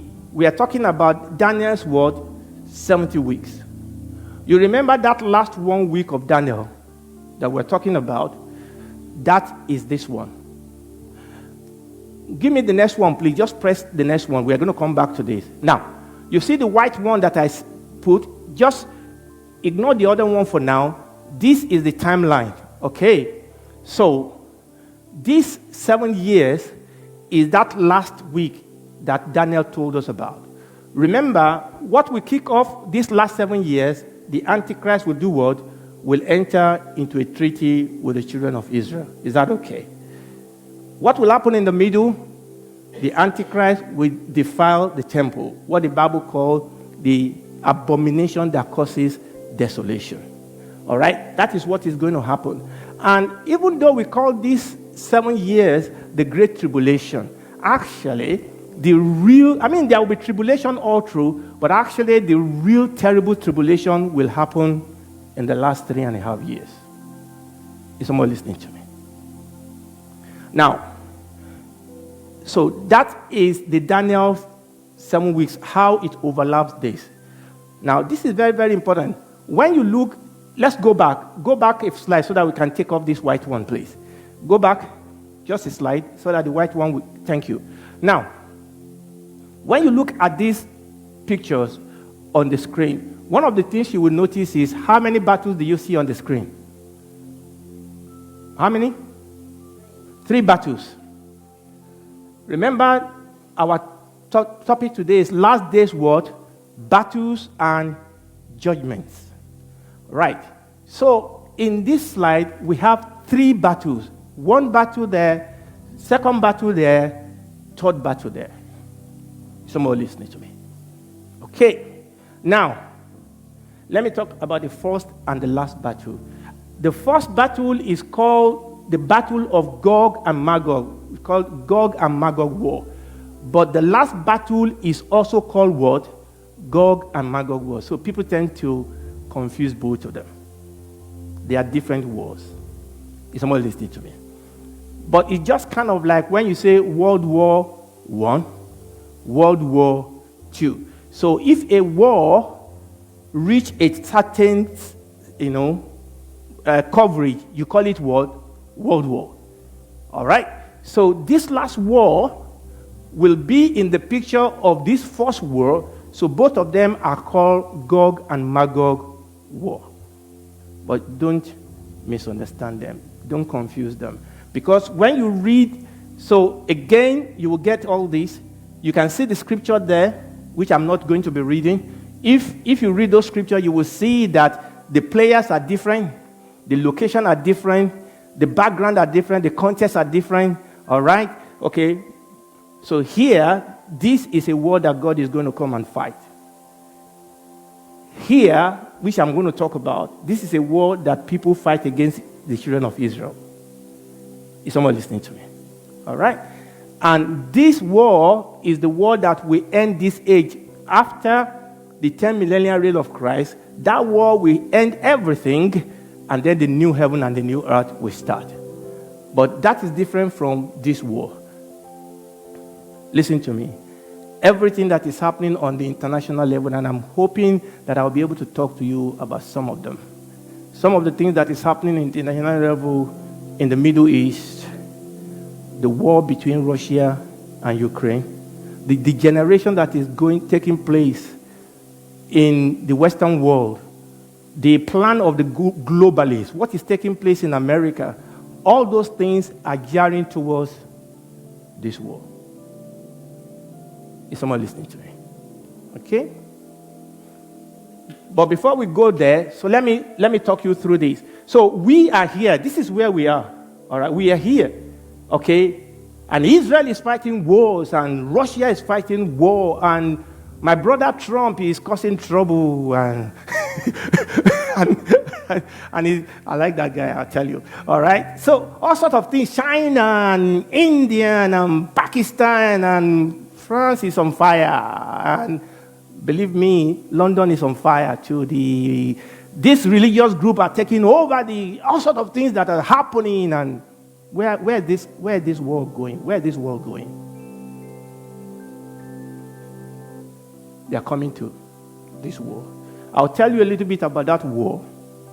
If not today, maybe on Sunday. But when you read Ezekiel chapter 38,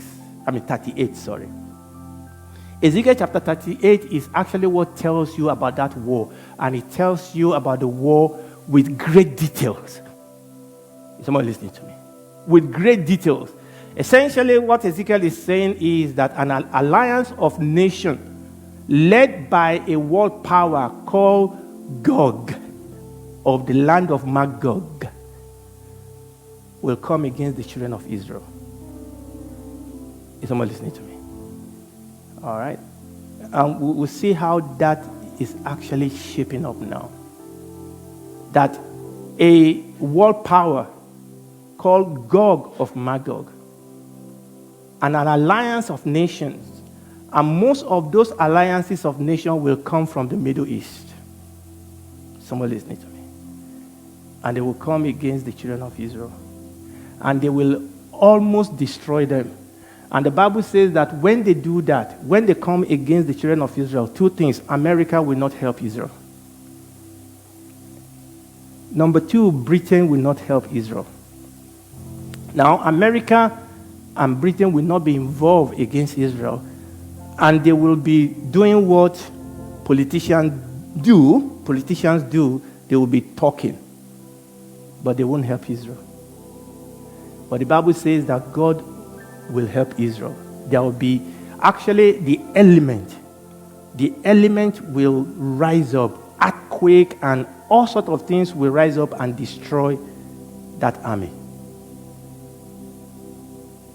We'll go into the detail later. How will that even be possible? When you read what is going on international level, you will see how that is going to happen. And the Bible says that will happen. That army will be destroyed. Remember, that army, to all intent and purpose, will be made up of largely of Muslim Arabs. Not all of them, because hopefully I'll get there. Some arm of Islam will not be involved, because you need to understand that Islam is broken up into different sections, just like we are. But after that battle, Islam will be so weak that the Antichrist will be able to enter into this alliance with Israel, so that they will be able to build their temple again. Very close to where the temple was built the first time is one of the foremost mosques. I think somebody said the second or the third most revered mosque in the world. But some archaeologists have told us that even though they were trying to build the mosque on the very site where the temple was, but that they got it wrong. But that the temple site is actually just a bit to the side. So it's either the Jews will have the go-ahead to be able to build their own temple just beside that, or that this temple that is on it will fall down and a new one will be built. How many of us have heard about the multi-faith temple that has been built in Abu Dhabi? It's something like that, where you have a temple for Christian, a temple for Muslim, and a temple for the Jews, a synagogue. It's there live today. They built it, I think, about 2-3 years ago. But I was going to show you a picture of it. I forgot to put it on my slide. So just something like that. So this battle is good. I'm trusting God, because you need to understand it. I'm trusting God that I'll be able to come to this on Sunday, but I don't know. You can't, because there's just so much. You can't hold me to it, but I will see how the Lord leads us. So these people will come against Israel, and the Bible says that, okay, let me just say this here.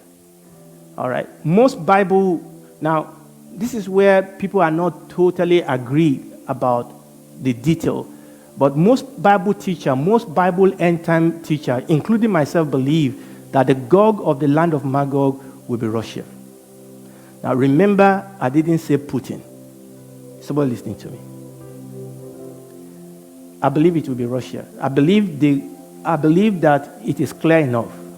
All right? I will talk you through some of these things, hopefully on Monday, on Sunday. Okay? And also, one of the things that we know very clearly is that one of the big players in that world will be Iran. How many of you know what was the Bible name of Iran? No? Iran is Persia. Someone listening to me. Iran is Persia. They changed their name. I'm hoping I will get to a place where I talk to you about the Middle East, because that's where I want to head tonight if I have enough time. Iran is Persia. So one of the big players, we know one of the two big players in this war will be Russia and Iran. Do you know what has happened to Iran in the hand of Israel in the last couple of months? Do you know what has happened to Russia? Iran has been put to shame. Russia has essentially been put to shame. And the Bible says that God said He will put a hook in their nose. You understand that Russia has lost a lot of money fighting the war that they are fighting. Russia has lost a lot. They won't tell you. It's still giving us the vibe of the strong man. No. It's losing its bleeding money.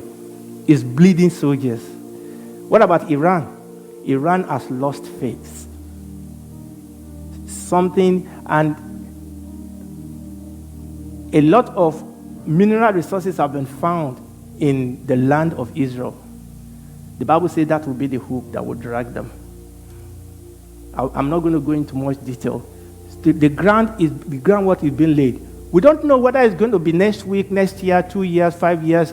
Will God give us the grace? Will God grant us the grace that there will be another circle? We don't know. But the Bible says that these people will come. And what happened there in this Gog and Magog war will allow Israel to be able to move into the next phase of their life. Now, the other question though is, this is the question. The other question though is, will this battle by itself be enough to explain the shift in the Middle East? And by the way, there is a lot of things that is happening here. I'm just going to try to jump ahead of myself, but I'll control myself. But the question is, will this battle alone be enough to actually explain what is going to happen after that? Now, one of the things we know is that the Bible tells us, and we're going to study this in the Sunday school on Sunday by the grace of God, so I'm not going to go deeply into it. The Bible tells us that in these 7 years, at least, let me put it another way, that related to these 7 years, remember, we said what will trigger these 7 years is not the battle. What is going to trigger the 7 years? Sorry? Alliance. So please, you must remember that. What triggered the 7 years is the alliance that the Antichrist made with the children of Israel. So the battle will happen before then. We don't know how close will the battle be before the alliance. Nobody knows. The Bible didn't tell us. Is somebody listening to me? All right. But one thing also that we know is that related to these 7 years, the church will be raptured. I'm very sure that I'm going to touch on the rapture on Sunday, maybe in the second service. Are you following what I'm saying? In these 7 years, within that 7 years, the church will be raptured. The question is, at what point in these 7 years will the church be raptured? Let me just mention a couple of things.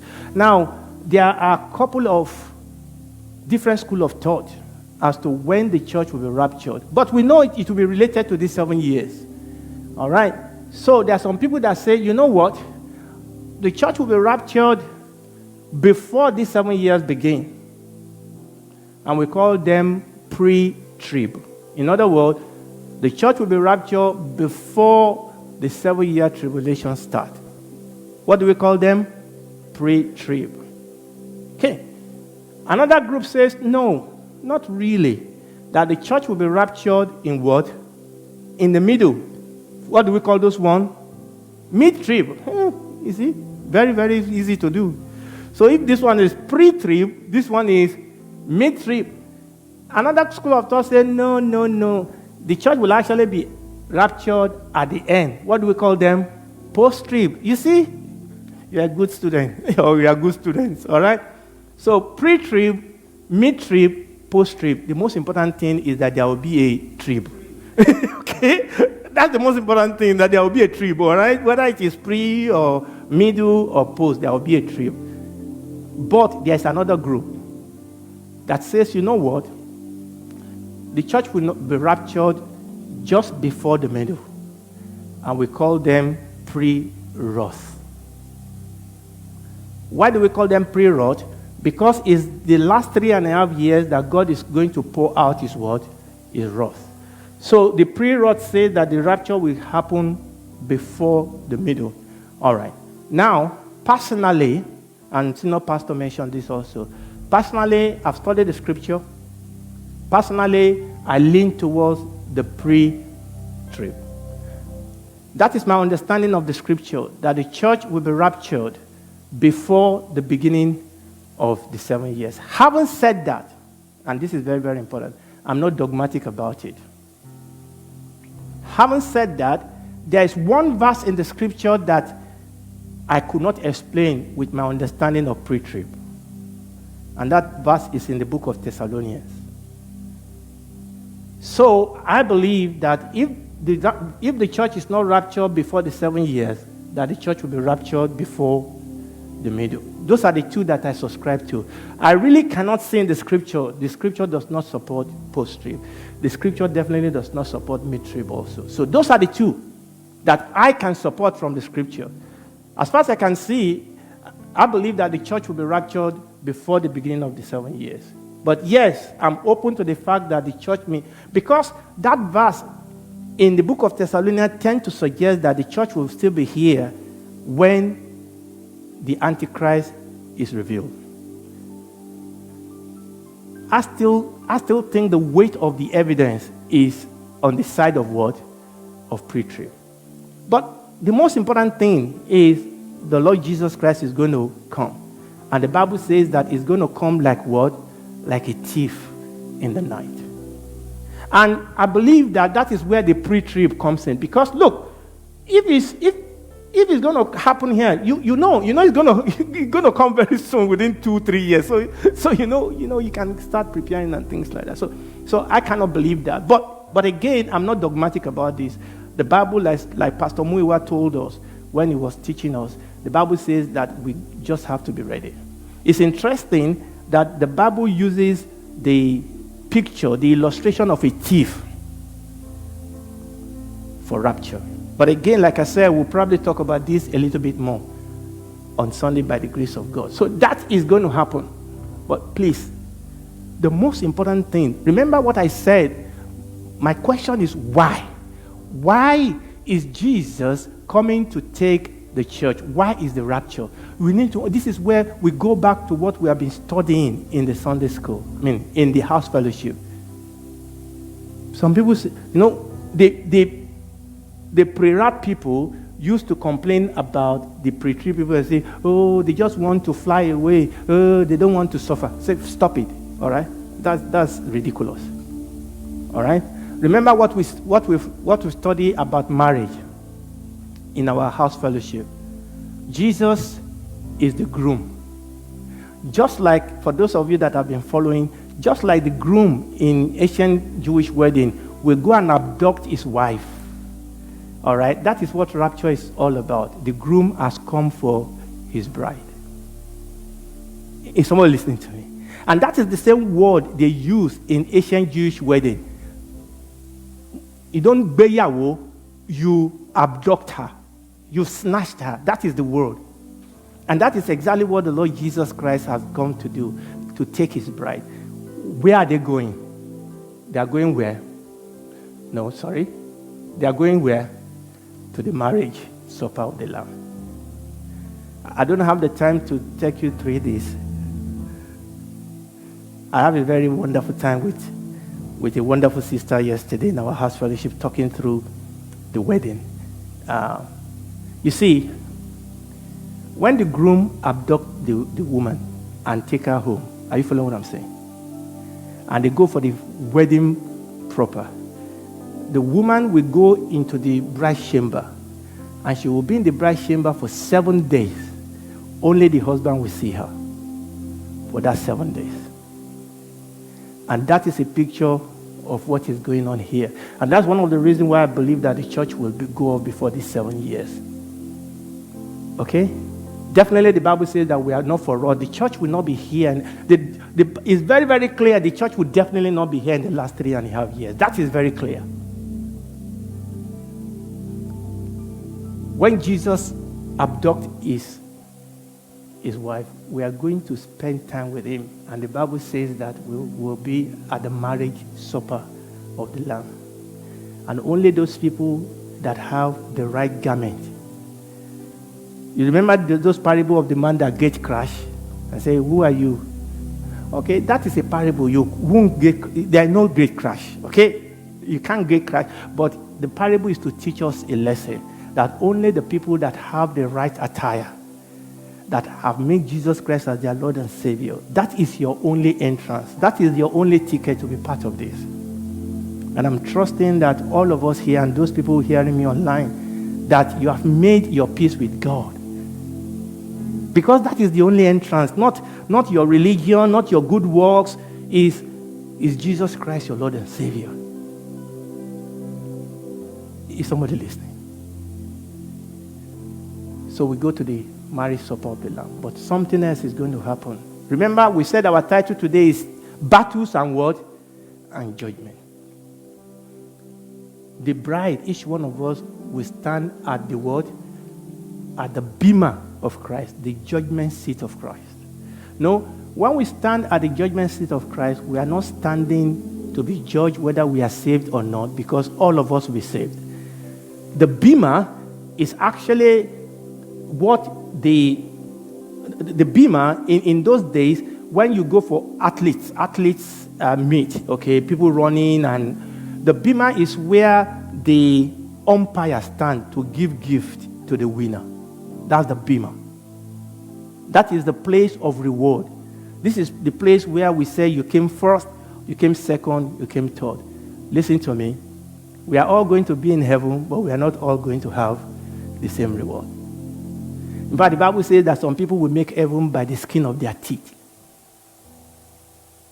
I pray that you and I will not miss it. We better be ready. I was going to share a song with us today, but I thought I don't have time to share a song. So I just need all the second I can get today. All right? So the bema will be, all that will be happening there. Obviously, we've talked about the Antichrist, we've talked about the rapture, because the Antichrist will be revealed here. All right? So we are with him. The world is passing through this. Now, what is going to happen in this after the church is gone? The Bible says that the Bible talks about the church and the Holy Spirit as a restrainer. That when the restrainer is taken away, this world will become horrible. You don't understand. The Bible says that we are the light of the world. You think this world is evil? Let the church get out of here. You will see this world for the evil that you see. In fact, with us here, you can see how evil and wicked. These people will lie. They are so selfish. Our leaders will sell a whole nation just to push their own agenda. But let the Christian get out of this place. You will see practically evil manifested in the world. And that will be taking place here. But unfortunately, Israel, this is where God will turn his face back on Israel. Because the Bible says that initially, the Antichrist will come as a man of peace, and Israel will love it. But in the middle, he will show his true face, and Israel will be persecuted.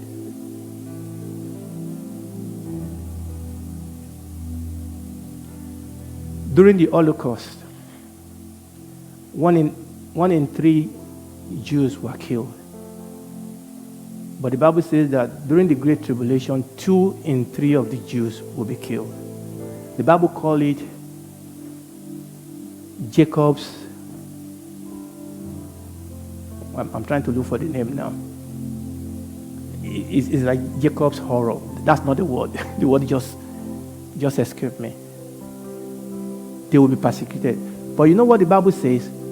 God said that he will preserve 144,000 Jews to preach the gospel. By the way, many people will get born again during that period. Some of the Christians that didn't take their Christian life is right, and they were left behind.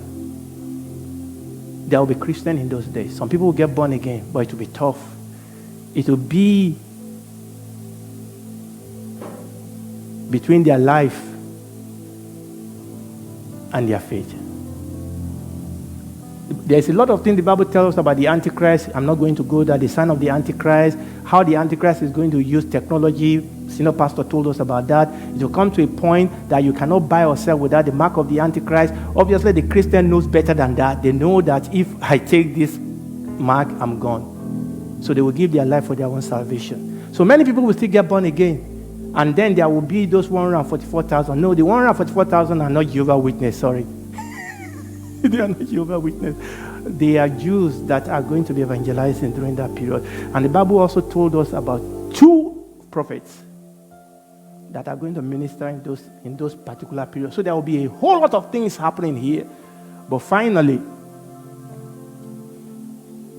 all this nation, finally at the end of here, will come against Jerusalem. This is what we call the battle. We call it the battle of Armageddon. No, it's not the battle of Armageddon. It's battle at Armageddon, because Armageddon essentially is where it's going to take place. Now, this first battle here, there will be a battle. Here, there will be no battle. You know why? Because the Lord Jesus will come and just wipe them out.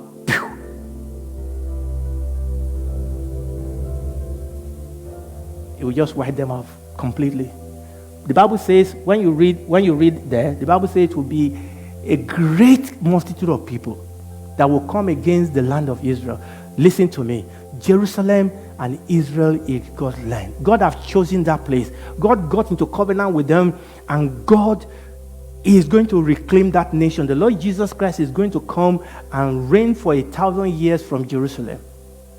And the Bible says that the people that bless the Jews, no, don't misunderstand me. Look, I've said it now. It's not about who is right. Is it the Jews or no? That's not what. Because I told you before that even the Jews of today, to all intents and purposes, they are secular. They've turned their back on God, but they will, because during this place they will be so persecuted that they will turn to their Messiah. The Lord Jesus said, "I will no more drink of the wine of this vine until they say, 'Blessed is he that comes in the name of the Lord.'" The Jews will be so persecuted here that their eyes will be open once again. And this is exactly what happened to them in Judges. It's the same circle, they will do their own thing, and then they will go into exile, and then they will cry out to God, and God will help them, and they will go. That's exactly what is happening here. But they will face so much persecution here that will cry out to God, and God will come and help them. And that is what we call the battle of what? Armageddon. And the Lord Jesus Christ will come and physically reign on earth for 1,000 years. And the Bible tells us that at the end of that 1,000 years, which will be like a day, by the way. I mean, can you imagine 1,000 years with the Lord Jesus at the helm of affairs? Not my brother. Okay, let's go. But the Bible says that and by the way, in this 1,000 years, the Lord Jesus will take the devil and incarcerate him. The devil will be out of the picture. But the Bible says at the end of the 1,000 years, the devil will be released for a little while. The Bible didn't tell us for how long. And do you know what? Even despite the 1,000 years reign of the Lord Jesus Christ, when the devil is released, people will still what? Will still follow him. And you are asking yourself, why did God have to go through all this? Let me ask you a question. I've never really quite understand. Why did Joseph have to take his brother through? You are spies. We are not spies. I know you. I don't know you. Why? Why don't you just reveal yourself to them? It's because God is answering an eternal question. God wants everybody to know how terrible and how evil and how wicked evil sin is. That after people have been under 1,000 years of reign of righteousness and peace, the devil will still come within a little while. And the Bible says that multitude of people will be deceived, just like the angels were deceived by the devil. And then they will come on to the final battle. And that is where God will wipe all of them out. And God will make a new heaven and a new earth. Let's stand up on our feet. I know I've rushed through all that, but I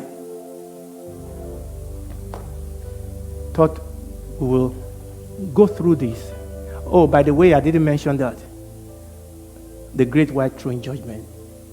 That is why where everybody now, not Christian, the great white throne judgment is for who? It's for the unbeliever. We are not going to stand at the great white throne judgment. We are standing at what? At the judgment seat of Christ. Let us pray.